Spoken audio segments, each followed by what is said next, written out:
História de hoje. Eu achei uma lista de instruções de como sobreviver à entidade. A entidade era eu. Tive que reler o título umas vezes até finalmente acreditar no que eu estava lendo. Sim, era meu nome, com certeza.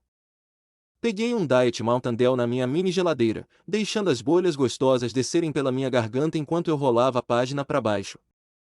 As luzes do meu quarto do dormitório estavam apagadas, e a tela do meu laptop era a única coisa que me dava um alívio da escuridão total. Era uma sexta-feira à noite normal. Meu colega de quarto aleatório, Ethan, provavelmente estava em algum bar vagabundo, passando a identidade falsa e tentando conversar com as mulheres. Graças a Deus ele não era muito bem-sucedido. Senão eu ia ter que aguentar a mesma quantidade de sexílies que meu único amigo de verdade, Oscar, teve que aguentar. O colega de quarto do Oscar tinha uma namorada de longa data, e eles não eram muito compreensivos com o Oscar, expulsando ele pelo menos uma vez por semana. Eu insisti para ele conversar com a residência estudantil, mas ele me prometeu que eles não iam fazer nada a respeito. Olhei de volta para a tela. Eu passava muitas noites de sexta-feira rolando esse site, me perdendo em todas as histórias divertidas e assustadoras que as pessoas inventavam. Esse artigo, no entanto, era diferente, tinha sido postado há poucas horas. E estava falando sobre uma nova entidade mortal, eu. Nascido em 2007, essa entidade é classificada como altamente errática e perigosa, com várias mortes confirmadas, bem como inúmeras outras mortes suspeitas. Se alguém deseja evitar perigo certo, os seguintes passos devem ser seguidos. 1. Não olhe nos olhos dele. As pupilas dele dilatam quando ele está curioso, liberando um feromonio que dá vontade de ficar encarando. Aviso: os olhos dele podem nem sempre estar no mesmo lugar no rosto. 2. Se você ouvir um chocalho ou clicar, ele está por perto. Finja-se de morto. Você deve estar com o rosto virado para o céu, olhos fechados. Se você estiver dentro de casa, faça tudo o que puder para sair antes que seja tarde demais. 3. Se os folículos capilares do seu braço se aprofundarem na sua pele, ele está voando por cima. Vai parecer extremamente desconfortável, talvez até doloroso, dependendo de quão peludos são seus braços, mas essa é uma reação evolutiva natural para a sobrevivência. Pode ser sensato aparar um pouco do cabelo do braço, mas seria um erro apará-los todos, pois você perderá essa linha de defesa. 4. A tela ficou branca, site não encontrado emoticon triste. Pisquei para a tela com desgosto. Era algum tipo de piada estranha? Algum projeto criativo?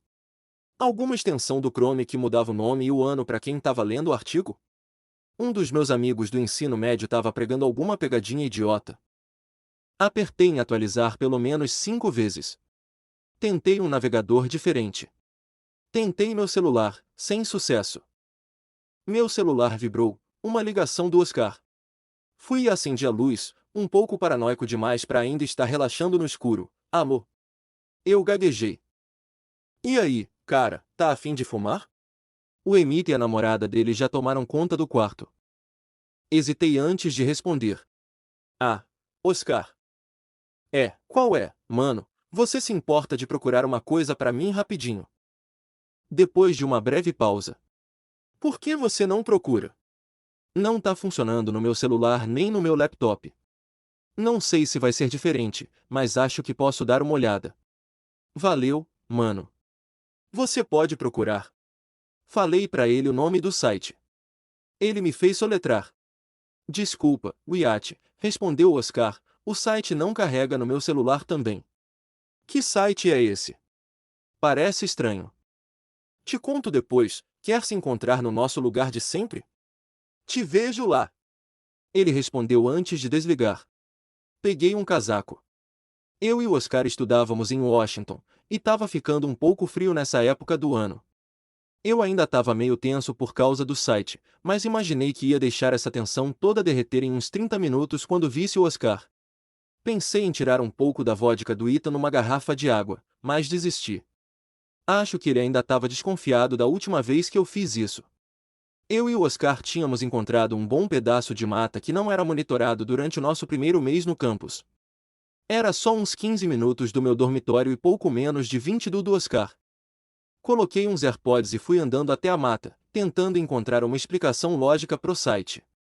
No fim das contas, decidi que não valia a pena o estresse quando cheguei no nosso lugar, uma área fracamente iluminada por algumas luzes de rua, mas que ainda nos dava anonimato. E aí, cheguei no lugar. Mandei uma mensagem pro Oscar. Sentei na grama, atualizando o site sem sucesso, quando ouvi passos por perto. Oscar? Perguntei em voz alta. Não houve resposta quando ouvi o barulho ficando mais alto. Ah, quem tá aí? Eu gaguejei. Vi os cachos vermelhos do Oscar entrarem no meu campo de visão.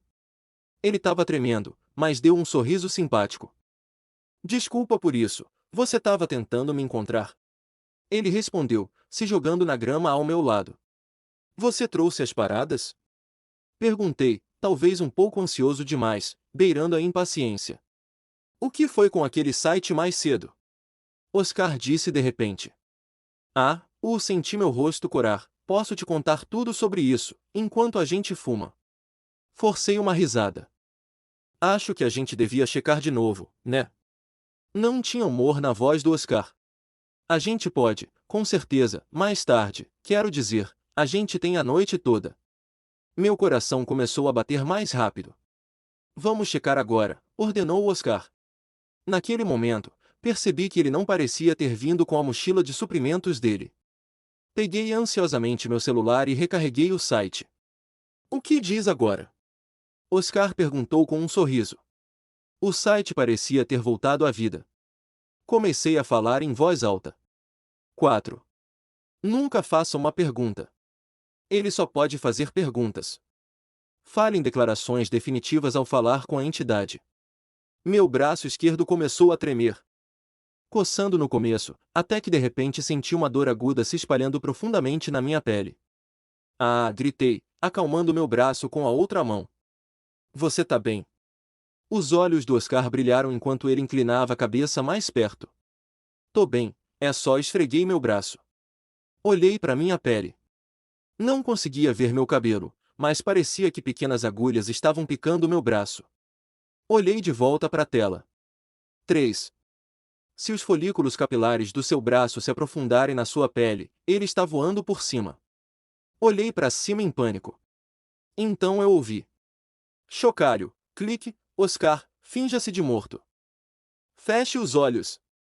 Só finja-se de morto, feche os olhos. Eu disse em pânico frenético. Você tá agindo estranho, não acha? Eu não me importei com o que ele pensava. Rolei na minha barriga, forçando meus olhos a se fecharem, sem mover um músculo. Senti meu lábio tremendo. Oscar, não faça nenhuma pergunta, a gente não pode fazer nenhuma pergunta. Espiei com um olho para ele. Ele ainda estava sentado, olhando para mim com confusão. Ouvi alguma coisa pisando por perto.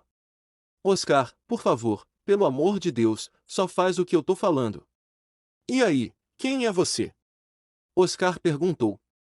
Chocalho, clique, você não me reconhece. A voz parecia familiar, algo que eu só ouvi em vídeos meus ou em memorandos de voz. Seus olhos. Oscar respondeu antes de eu ouvir uma rajada de respiração intensa. Ouvi alguma coisa batendo no chão. Fiquei ali imóvel por 5 minutos enquanto os passos pareciam circular nossa área antes de eu não ouvir mais nenhum barulho. Espiei para onde Oscar tinha estado. Ele tinha sumido. Oscar, não consigo te ver. Eu sussurrei gritando. Cuidadosamente, me levantei, tirando meu celular para terminar o artigo. 5. Se um amigo desaparecer com a entidade por perto, a entidade o pegou. Ele ainda vai aparecer. Não confie nele. Não raciocine com ele. Não entre em contato com a polícia. Volte para casa em 1 hora, e se ele, o artigo cortou, não por causa de uma falha no site dessa vez, só o artigo literalmente parou. Olhei para a floresta. Vi o Oscar a uns 15 metros de distância, com o rosto banhado pela luz.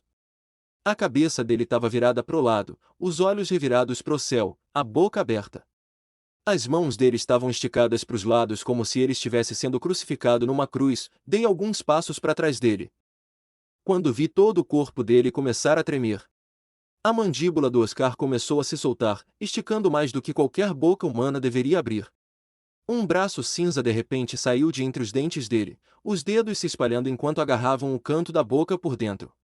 A carne das bochechas dele se esticou, tensionando como borracha prestes a estourar. Mas não estourou. Só continuou esticando. Outro braço saiu, esse agarrando a mandíbula inferior do Oscar, puxando-a para baixo ainda mais. A boca dele bocejou aberta de forma impossível, o rosto dele se distorcendo enquanto a pele ao redor dos lábios e bochechas se esticava como papel, quase translúcida. Então uma cabeça surgiu, cinza pálida, bulbosa, com olhos que não pertenciam a nenhuma órbita que eu reconhecia. Ela empurrou pela boca escancarada do Oscar, e enquanto fazia isso, todo o rosto do Oscar se esticou ao redor dela como uma máscara de látex sendo puxada sobre um balão. O corpo do Oscar começou a entrar em colapso, esvaziando. Seus braços e tronco pareciam dobrar e comprimir enquanto a entidade se libertava, usando a pele esticada dele como uma fantasia descartada, estava descascando por dentro. O corpo desabou no chão em um monte de carne solta e vazia, sem ossos, achatada, como roupas deixadas no chão da floresta. A pele cinza desbotou na mesma cor laranja pálida que a minha. A entidade brotou cabelo preto corvo, a característica única que minha mãe usava para me encontrar em meio a uma multidão de pessoas. No meio segundo antes de eu desviar o olhar e correr, ficou claro. Aquele era eu. Mas estava errado. O site dizia que eu tinha 1 hora, mas cheguei de volta ao meu dormitório mais rápido do que nunca. Provavelmente estava me perseguindo, não me dei ao trabalho de olhar para trás. Ouvi minha voz, flutuando atrás de mim. Você não pode só se virar? Você não quer se encontrar? Quando cheguei de volta ao dormitório, quase derrubei as pessoas no corredor. Eu não me importei com o que elas pensavam de mim, eu tinha que voltar. Arrombei a porta do meu dormitório antes de bater com força. Ethan estava sentado na cama dele, com uma Miller Lite na mão. Cara, o que tá acontecendo com você? Ele gaguejou. Eu não me dei ao trabalho de responder. Corri para o meu laptop, cliquei em atualizar e rolei para baixo até o autor. Cliquei no perfil dele e digitei, seu artigo parou. A entidade tem meu nome. Pegou meu amigo. Me perseguiu. Como eu escapo disso? Rezei por uma resposta enquanto Ethan continuava tagarelando com perguntas. Meu coração continuava batendo forte enquanto as lágrimas começavam a se acumular nos meus olhos. Batida, batida, meus olhos dispararam para a porta. Olhei para o Ethan enquanto ele lentamente virava o corpo e se levantava. Ethan, não atenda essa porta! Eu gritei. Ele olhou para mim confuso enquanto dava um passo desajeitado para frente. Juro por Deus, Ethan, eu gritei, se você atender essa porta, nós dois vamos morrer. Ethan hesitou antes de cair de volta na cama. Batida, batida, Ethan olhou com saudade para a porta. Eu também. Mesmo sabendo que o monstro estava esperando atrás daquela porta, algo em mim queria, não, precisava abrir. Ethan se levantou e correu em direção à porta. Eu o derrubei, facilmente dominando ele em seu estupor bêbado. Ouvi alguma coisa no corredor pisando para longe. Para de ser um esquisitão. O que está acontecendo com você? Ele perguntou enquanto eu estava em cima dele. Ouvi meu laptop tocar. Forcei Ethan a se levantar e o empurrei de volta para a cama. O autor tinha respondido. Se bater, deixe entrar. Vai bater 2 vezes, 2 vezes. Ouça seus instintos, atenda a porta. Se você o ignorar e não atender, ele encontrará outra maneira de entrar. Fiquei encarando a tela, meu estômago caindo. Eu tinha vontade de abrir. Cada fibra do meu ser gritava para abrir aquela porta. Mas eu não tinha. Alguma coisa arranhou dentro da parede. Eu não segui a regra de abrir a porta. Estou com muito medo. A introdução é envolvente. Começa com uma situação cotidiana, sexta-noite no dormitório, e mergulha no surreal aos poucos. O site como gatilho. A descoberta do artigo com o próprio nome é um recurso genial para criar identificação e medo. Clímax progressivo. A tensão aumenta conforme as regras do artigo começam a se manifestar na realidade, os folículos, o chocalho, a voz. Elementos de horror efetivos. 1. O desconhecido que se apropria da identidade. A entidade não é um monstro genérico, ela é você, mas distorcida. Isso mexe com o medo primordial de perder a própria identidade, o autocontrole. 2. Regras que falham. As instruções do site são específicas, mas falham em proteger totalmente o protagonista, o que quebra a expectativa de segurança que geralmente regras trazem em histórias de horror. 3. Horror corporal visceral. A cena da transformação do Oscar é de cair o queixo. A imagem da entidade saindo pela boca dele, alongando a pele como uma máscara, é ao mesmo tempo metafórica e literalmente aterrorizante. 4. Ameaça inteligente e persuasiva. A entidade não ataca direto, ela sussurra, imita, persuade. Isso a torna muito mais assustadora que um monstro óbvio. Simbolismos possíveis. O site, a ansiedade modernizada, pode representar paranoia. Ansiedade social ou medo de ser exposto ou cancelado. A entidade igual o duplo maléfico, doppelganger representa autoaversão, culpa, ou partes de si que tentamos esconder. As regras igual a ilusão de controle, mostram como, em situações de pânico, até instruções claras podem falhar. O que tornou tão perturbador, a quebra da quarta parede indireta, com o leitor se perguntando, e se fosse comigo? A voz familiar usada para o mal, a entidade fala como o protagonista, tornando-a mais íntima e aterrorizante. A sensação de que não há escapatória, nem mesmo seguindo as regras.